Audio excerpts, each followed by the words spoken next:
Welcome back to the podcast, you beautiful soul. Thank you for joining me once again. As always, the sponsor of this podcast is Shine Energy Drinks, better than any energy drink that you ever have. I have that almost every single day. Helps me with my focus, my flow, my productivity, and it tastes incredible. So go check them out if you haven't checked them out already. Guys, we are going through self-sabotage and burnout. So if you've experienced self-sabotage or burnout or both, I'm going to show you or explain to you why that is happening, what it is, and how to solve it, most importantly. So I'm going to be solving this problem for you right here, right now. So stick around for the podcast. There's going to be step by step. There'll be a gift towards the end as well. So stick around all the way to the end. And guys, let's rip in. Before we do, if you can do me a massive favor, like this video. Just literally take 2 seconds out of your day to like the video.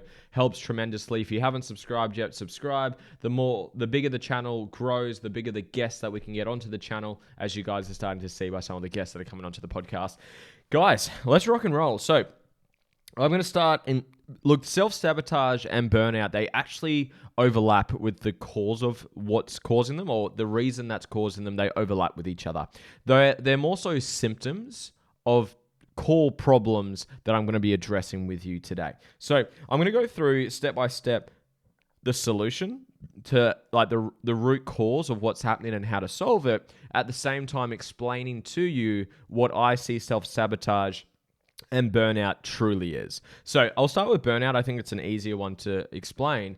For me, burnout is just when you're not, quote, balancing yourself. It's when you're not prioritizing the areas of your life that are most important to you. Because you hear this term thrown around so much, work-life balance, whether it's with your business or your career or your family or your health or your travel or whatever it may be, whatever is important to you.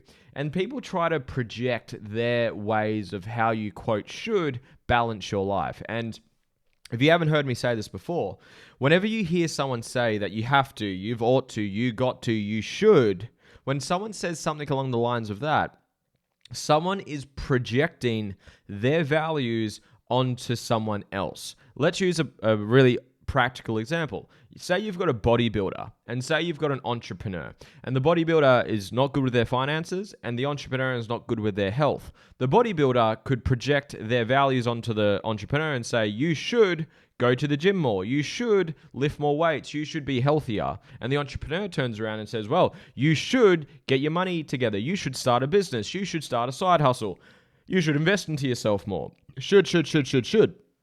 They're just projecting each other's values onto one another.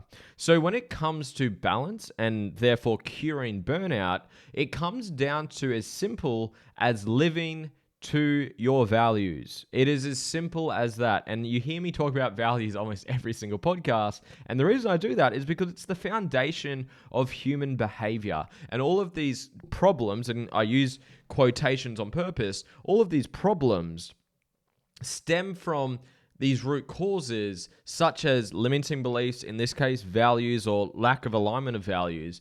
So when you actually solve it, it actually solves so many other problems like burnout, like self-sabotage, like self-doubt, like imposter syndrome, or whatever it may be. So if you want to cure burnout forever, it's actually quite simple. You need to understand what your values are and you need to live to them. And everyone's unique and different. Now, I'm not going to go down the full rabbit hole of values because I've done a free training on that for you. If you haven't done it already, go to the podcast that you're listening to right now, the Lewis Huxtable Experience. Go to YouTube if you can, because there's a video there. I think on Spotify as well. Just make sure you can watch the video, because I literally share my screen and it's a free training on how to determine your values. Absolutely free. Episode 200, okay? So go to my podcast, episode 200. There's a free training on determining what your values are, because most people don't know what their values are. They think they do, but they don't actually know what they are. So I'm not going to talk about it too much because there's a free training there for you. But to solve burnout, all you need to do is understand, one, what are your values? And I've got the training there, so you can go do it for free. No opt-in, anything, just literally go do it. And then secondly, you need to schedule those things into your calendar and live to them. That is literally it. And not take on and feel guilty for prioritizing yourself. Guilt is feedback that you are subordinating to someone else's values. If you feel guilty for doing what it is that you want to do, you are taking on, or you're just submitting to someone else's values. That's all you're doing. So understand what yours are. Whatever they are uniquely, intrinsically important to you. Schedule them into your calendar and live to them. And don't ever feel guilty for being authentically yourself. So that's burnout. I want to start with that because I think it's a little bit easy to solve. Now let's go into self-sabotage. Now self-sabotage has a couple of sort of angles that I tackle it from, and it works every time. But sometimes you need all the tools, sometimes you just need one of them. One of them when it comes to self-sabotage is values as well. So again, go do values because that's one of the steps. Because I want you to think about this. Self-sabotage is not, quote, a thing. When you self-sabotage, you're actually recorrecting and you're falling back into alignment with what your values are.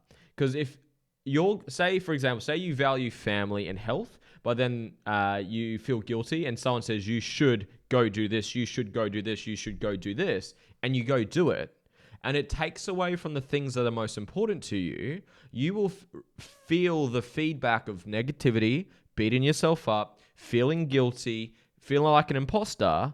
So you will, quote, self-sabotage those goals, and then you will get back into alignment with the things that are actually important to you. A real life example of this, I had a client and she valued her family and her business and her relationship. And those were her highest values.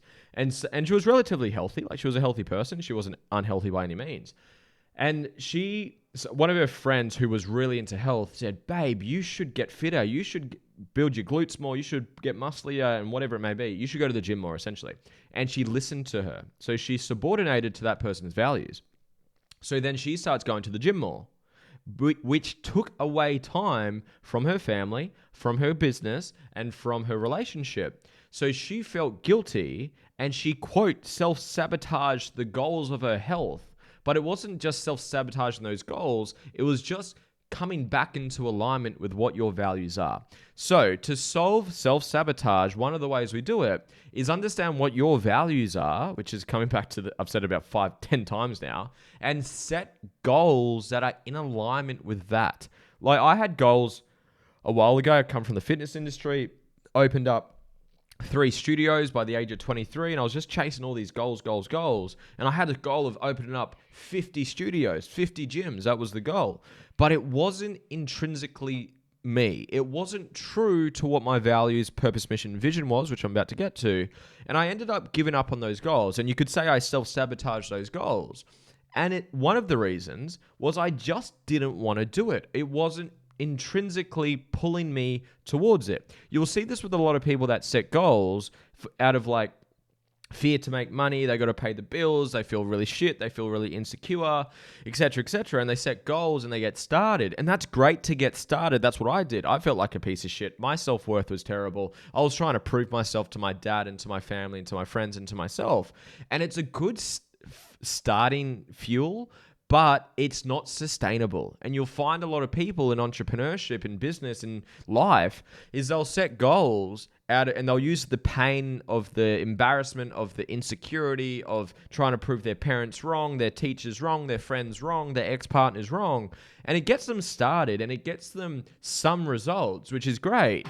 But if those results or the goals that you're achieving aren't in alignment with your values, purpose, mission, and vision, you're going to lose motivation. I use this quote all the time. The need for motivation is a symptom of an uninspired goal. So if you're needing motivation to go do something, it's just feedback that it's not important to you. I'm filming this podcast at 2:20 p.m. on a Sunday. No one had to check in with me. I didn't need anyone to motivate me to come here. I was just hanging out with my partner and I'm like, you know what? What do I feel like doing today? There's nothing on my calendar. I feel like doing a podcast. I'm inspired to do a podcast because this podcast for me is in alignment with who I am and what I love doing. My highest value is coaching. I see this as coaching. So, point of the story is if you're experiencing self-sabotage, a very common thing is you don't know who you authentically are. You don't know what's intrinsically important to you. And you're just setting goals to try fill a void that's within you that you think the goal is going to fill. Whether it's a fucking $1 million, a $10 million, whatever, a money goal, a status goal, a achievement goal, and you think it's going to fill that void. I'm here to tell you, it's not going to fucking fill it. What fills the void is being authentically you, doing what you love, living in alignment with your values, your purpose, your mission, and your vision. That's what empowers you. That's what lights your soul on fire. That's why I have so much energy to do what it is that I do, because I'm doing what I love. If I was doing something I didn't love, I'd probably get distracted. I'd probably self-sabotage it because I don't fucking care that much about it. And I've done that before. So I'm going out off on all these tangents right now. So the way to solve self-sabotage, one, know your values. So again, go back and do that training if you haven't done it. Episode 200. It's fucking free. You got no excuse, okay? Second, know what your purpose, your mission, your vision, and what your authentic self, who your authentic self is, and set goals in alignment with that. Well, your purpose, your mission, your vision is essentially the goals. It's the destination. And if they're done in alignment with what your values are, they're meaningful to you. My vision, my purpose, my mission, my goals are all in alignment with what my values are. That's why I'm intrinsically drawn to do it. That's why I don't, quote, self-sabotage my goals, because they're actually things I want to do. I'm not, quote, forcing myself to do. Now, there's more than just that, because self-sabotage goes a little bit deeper.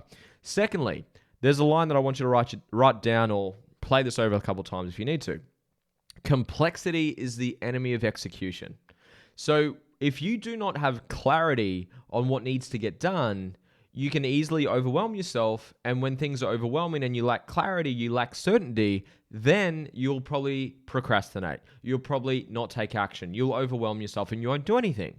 So this is where you need to have a plan. You need to have an absolute bulletproof, crystal clear plan of execution. Because it's not just about, quote, The Secret. If you guys have watch The Secret, where it's like kind of manifest your goals and just focus on what you want. It will just all appear. And I've done a podcast on manifestation. Go watch that. And there's truth to that. I'm a very energetic character, but I'm also a very practical person. Like, what's the actual execution plan for us to get to where it is that you want to get to? So once you're clear on your purpose, your mission, your vision, your values, who your authentic true self is, that's what I do. That's the work that I do. Then we get clear on the plan. What are you doing in the next 12 months, the next quarter, the next month, the next week, and the next day? So you've got fucking clarity to execute. So clarity is power in the sense. Next point, and this is a huge rabbit hole, which I'm not going to go super, super deep on today because there's so many rabbit holes to go down. It's then doing the inner work. The work you have not done are the weights that are weighing you down. That's where you take all this action and you self-sabotage, you self-doubt, you self-destruct, and you just fuck your goals up. Or you achieve the goals and you're fucking miserable and you're not fulfilled. It's because you haven't done the inner work. You haven't healed through your stuff. You haven't rewritten the limiting beliefs that you have, that you're not good enough, that you're not worthy, that you will never be enough, that you're the unsuccessful sibling, or that you're not worthy of whatever it may be. All these limitations and all these unhealed wounds are the weights that are weighing you down from your success. So that's why it's so important, and so I'm so big on doing the inner work. It's like driving your car with a handbrake on. The driving of the car is the goals. It's taking action. It's executing on your plan. But if you have these limiting beliefs, this unhealed shit, these wounds, these traumas, this anxiety, this depression, this self-doubt, this fear that's weighing you down, it's going to be very fucking exhausting to be able to achieve your goals. And if you do, you're going to be drawn out. You're going to be fucking like so tired and so unfulfilled. It's not going to be worth it. There's a quote that I use all the time. Don't become so broke. All you have is money. So that's why doing the inner work, healing through your stuff, being aware of what your triggers are and dissolving them. Be aware of your limiting beliefs, that you're not good enough, that you're not worthy, that you can't do this, you can't do this, you can't do that. And dissolving and rewriting those beliefs. How do you do that? Get yourself a coach. That's what I do. And that's what I love doing. That's my passion. I did this with a client this morning. It was really powerful. So that's my invitation to you, is to do what I've said to solve this. If you want to solve self-sabotage and burnout, these are the steps. Number one, values, understand them, live to them. That will solve burnout, okay? That's literally it. You just do that, it will solve burnout. But self-sabotage goes a little bit deeper. We then want to know what your purpose, your mission, your vision, and your authentic self. We want to know what that is, so we can live in alignment and set goals in alignment with what that is. You want to have a bulletproof plan, so you got fucking clarity to execute. The complexity is the enemy of execution. We then want to do the inner work, the limiting beliefs, the unhealed wounds, the triggers, the anxiety, the depression, the lack of fulfillment, whatever it may be. We want to do the inner work so we remove those weights that are weighing us down. That's what I invite you to do. Now, questions, how do you do that? You can do therapy. You can get energy healers. You can do a fucking plant medicine ceremony. You can get a spiritual healer. You can get a coach like me. This is what I do. That's my jam. To unlock people's full potential, that's what I do. Now, with all that being said, I want to thank you for getting to the end of this podcast. If you got value, like, subscribe, share it with a friend, leave a comment down below. And my gift for you, if you're ready to do the work, if you're wanting to work on you and you're looking for someone to guide you and save you so much time, energy, effort, and pain, then I have a gift down below. It's a free strategy call with me personally. I only do a certain amount per week. They book out every single week. They might be booked out for the week that you're watching this. Go to the link. Only book in if you are serious about your own growth, if you're serious about your future, if you're serious about your goals. Book in for one. I look forward to connecting with you. It's a non-obligation call. There's no obligation to do any work with me. I only work with people that I can actually help, and I look forward to connecting with you. Thank you for your time. I hope you enjoyed this podcast. Share this with a friend. I love you. Subscribe if you haven't already. Have a great day. Bye.